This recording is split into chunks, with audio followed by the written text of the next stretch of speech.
Welcome to the season premiere of the Mike and Mike Show. In front of a packed house. Thank you, everyone. Mike Costantino. Mike Pontonio. And we're here with our first podcast this season. It's been an interesting off-season so far, Mike, I would say. Real interesting. Real interesting. Yeah. But before we get to that, we have two guests that we need to get to quickly. Jack Scarpinato, one of the senior officials at the South Jersey League, and Kevin Hutt, one of the new president for Williamstown. So we're going to step aside for a minute, get organized, and we'll be right back.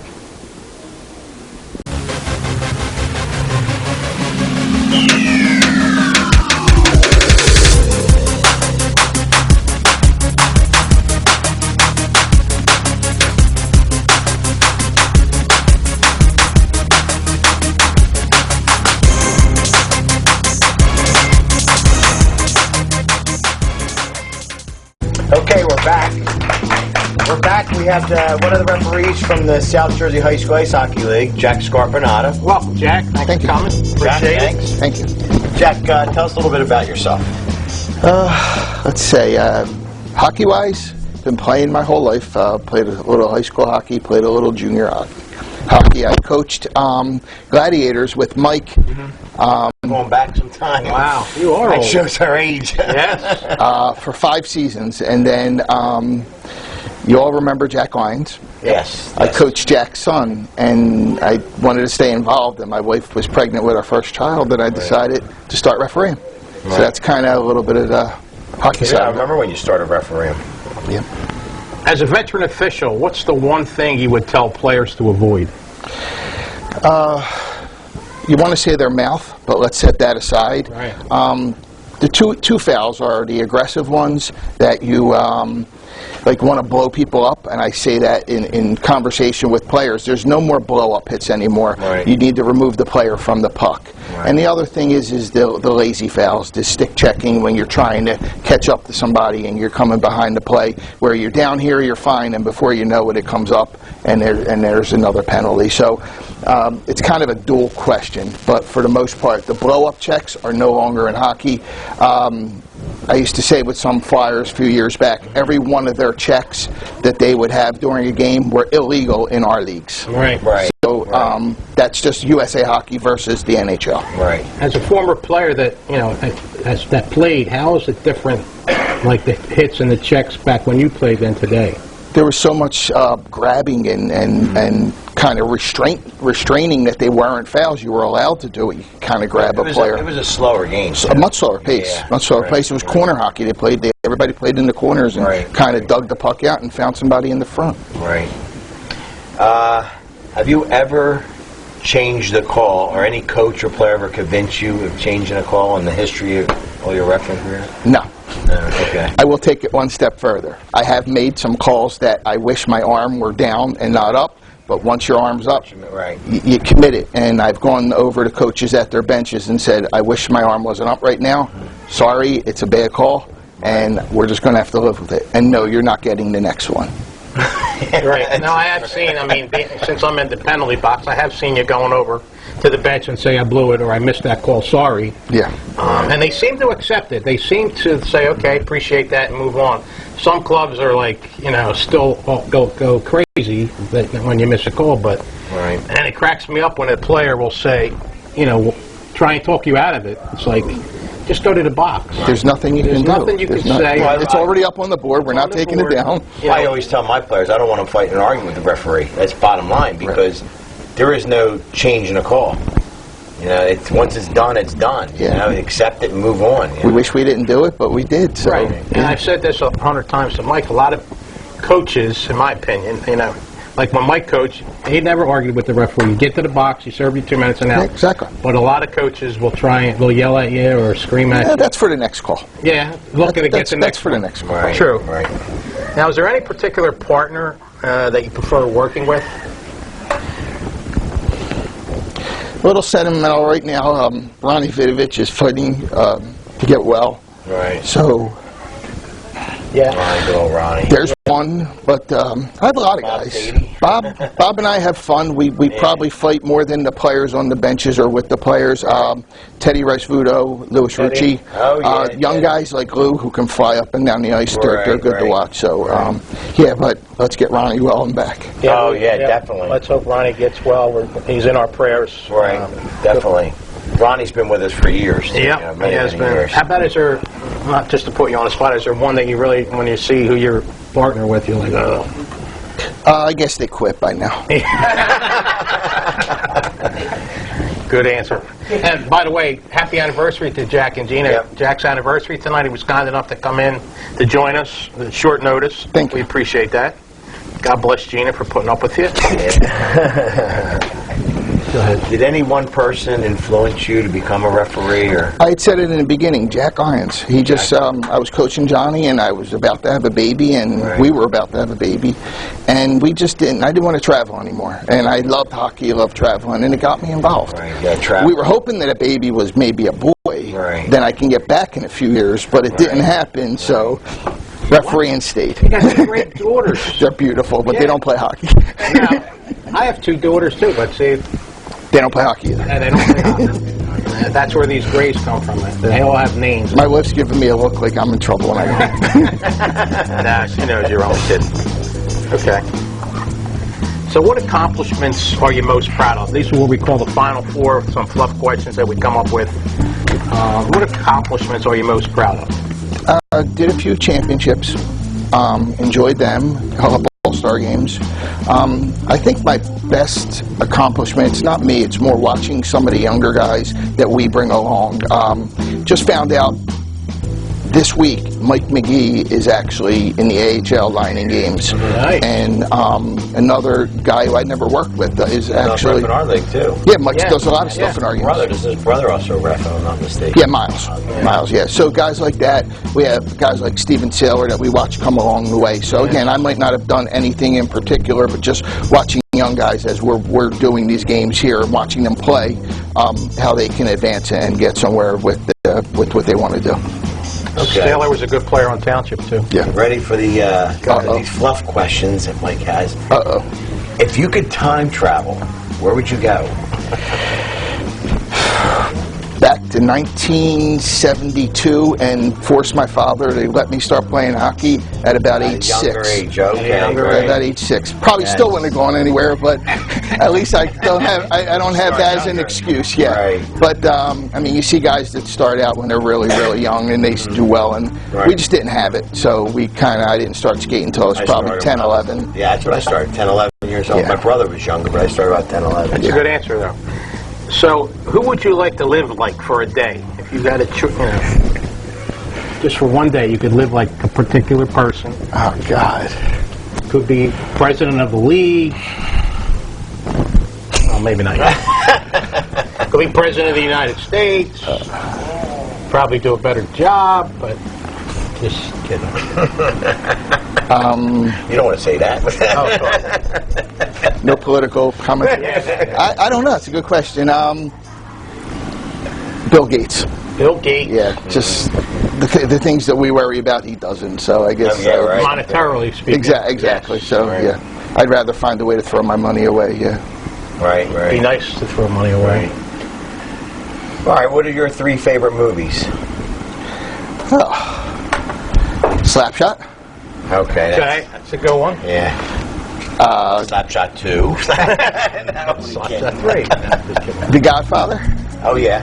Godfather 1, right? Godfather 1. Yes. Yep. And Fast Times at Ridgemont High. Oh. I bet if you asked me that a day ago, they would probably be all different. But those are the 3 that you asked me.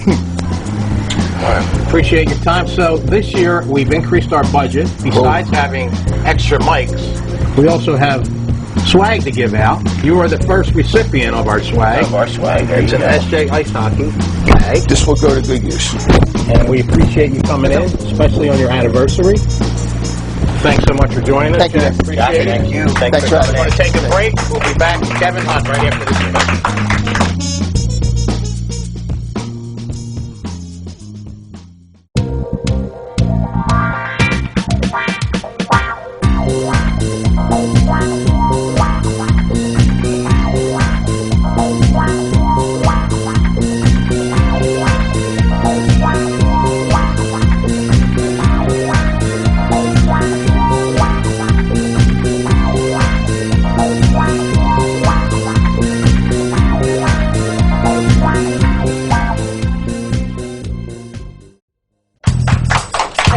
back to the Mike and Mike podcast. We're here with Kevin Hutt, new president of Williamstown Braves. Welcome, Kevin. Thanks, Mike. Thanks for having me. Appreciate it.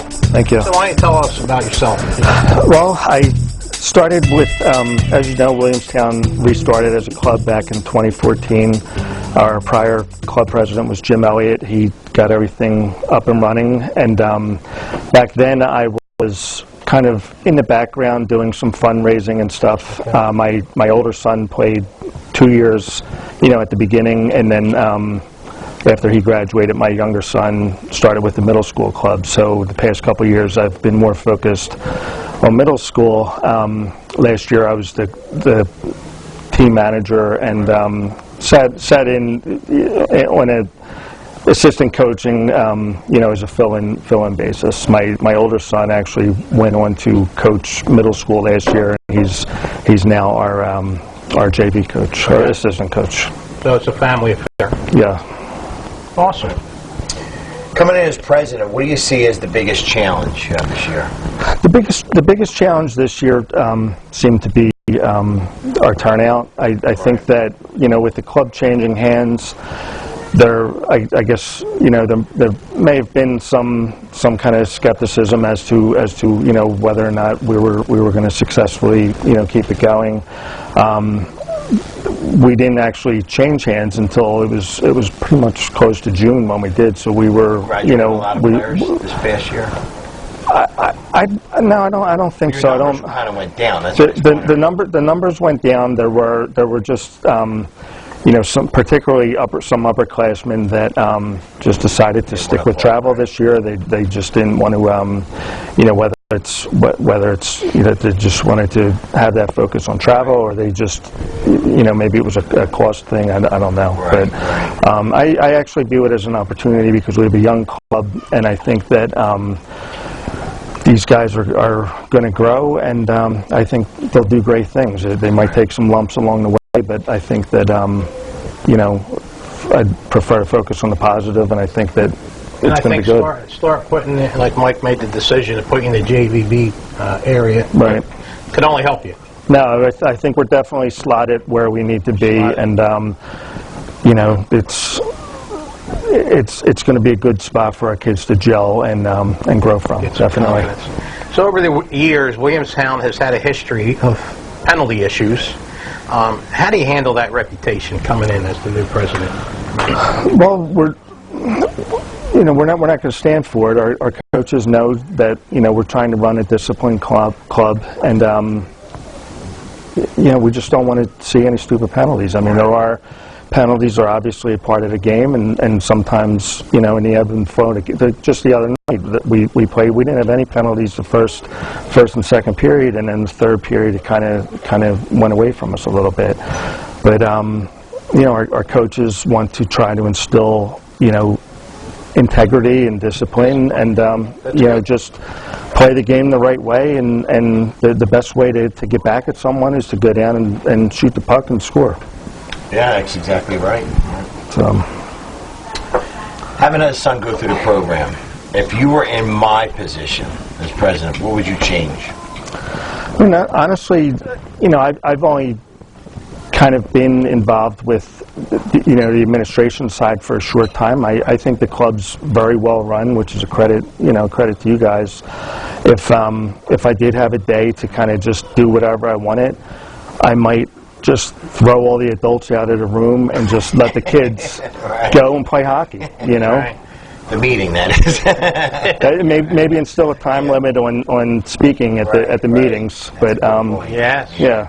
So. And you do have some people that go off for. That was a rare meeting. That was that was.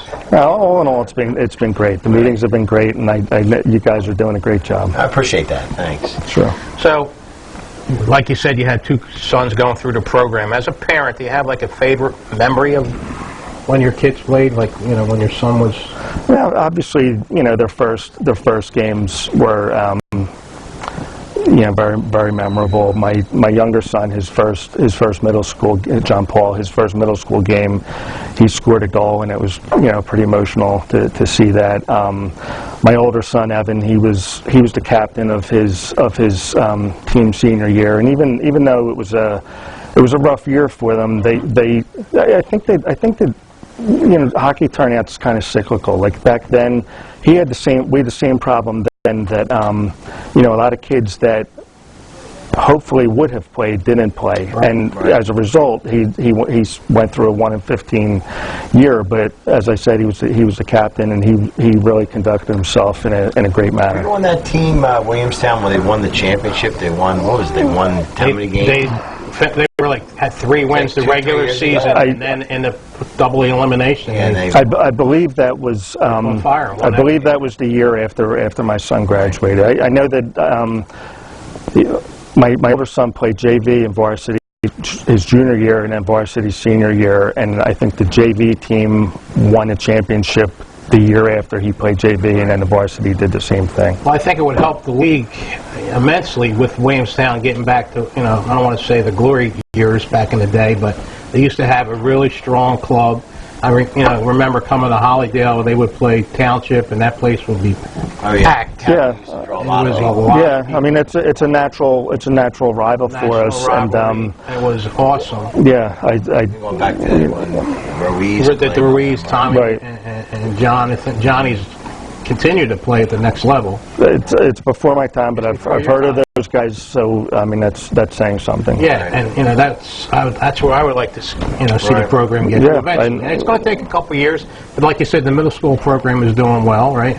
Yeah, they are. They're off to a 3-0 start, and that's a good sign.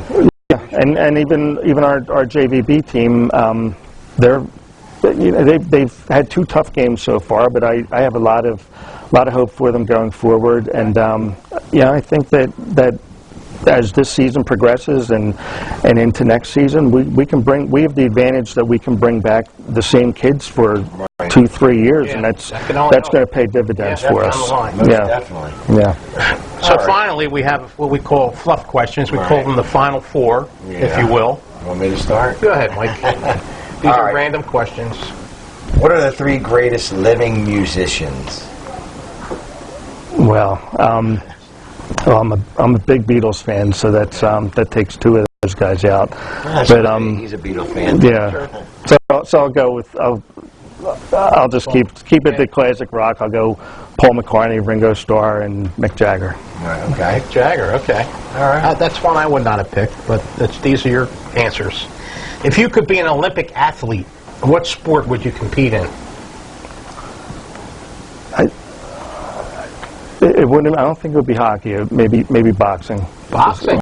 Just because it's a glorious sport. It is. I don't have any experience in it, but it definitely. You probably wouldn't win the gold then if you don't have any experience. Probably not. No, probably not. His but dream would have experience. Yeah. Understand? Okay. It's a dream. So his dream would have. All right. I just think it's a cool. It's cool. Like Sugar Ray Leonard when he was boxing back in the Olympics. Yeah. Right.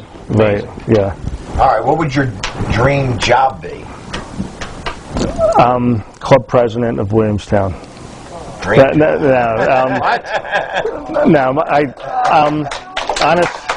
Honestly, I'm not sure. I don't know. I mean, it's. Yeah. I think that I would like to teach. I've never. I work in the legal field, so I don't. I'm not there yet, but I could see that someday I would like to, be in some kind of teaching capacity. Okay, that's awesome. And then finally, excluding your wife, who would you like to spend a weekend with? Well, living or dead, it doesn't matter. I'm going to stick with my wife. I'm not going to get myself in trouble. You could say like Babe Ruth or like Roger. Living or dead. I'll stick with the Beatles theme, and I'll say John Lennon. That'd be cool. That would be a good answer. Sure. Your wife's not here tonight. You could. She isn't here. No. But I'm sure she watches.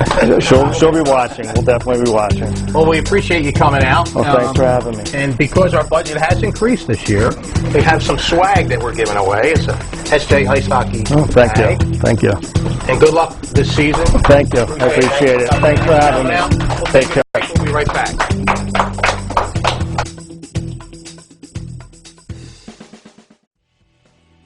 Welcome back. Mike and Mike podcast. Been a pretty interesting evening so far, Mike. Yeah. So why don't you tell everybody about the off season? I mean, even though it was the off season, it seemed like a lot was going on. Yeah, well, it was tough this year. You know, off-season, we changed some of the operating policies. We're trying to give a path to people, the other teams in the Tier 2 division, to become a pure team. We created new ways for that happening. We have a new team in the league this year, PPAX, the Performing Arts School from Philadelphia, who's in our league now. Other than that, it was just trying to get the teams to go pure is a tough route. It really is hard. But we do have a couple teams that are really cooperating, and almost happened this year with Clearview, but next year they are really in and definitely want to do it. So I'm pretty sure they'll be back in here next year, Okay. you know, for the pure level and all. So Do you foresee any other teams like Cherry Hill East possibly becoming pure? Or? I mean, Cherry Hill East, we had the discussion last meeting. You know, I talked to the managers in the team, and also it all depends what route they want to go, how they want to go. He explained the situation. You know, I mean, last meeting we had, I'd questioned their organization, and I had spoke to the president of their club, and he explained to me, you know, the reasons why they can't go pure, and it's understandable, you know, so. Yeah, but it seems, and just as I don't have any, you know, skin in the game, but for me, they could have went pure a couple years ago. You know, every year it's the same thing. Well, we graduated 11 kids. Well, everybody does the same thing. Right. They all go through the program. You know, they have enough feeding schools that they Right. can go pure. There's no. Right. That's just. I mean, I don't know We were why going to give them Cherry Hill East and West. And West, yeah. Both the teams, so. I think that I don't understand why they want to stay at two. I don't want to really push them, you know. I think it'll happen. It'll Right happen. now, I want to we're taking one at a time. I mean, Egg Harbor came into the league, and they've been here pure for, I mean, how many years now? Long time. So the big thing right now is concentrating on Clearview, which they're game ready to go. Okay. The other club that I'd love to see pure is Holy Lenape Valley, which is Lenape and Rancocas Valley.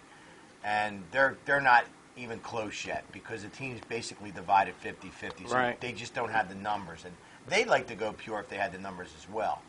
But they're just not there yet, so. Okay.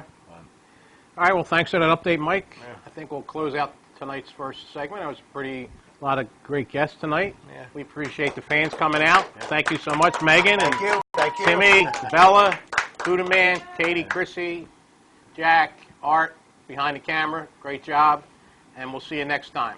Have a good night. Thank you.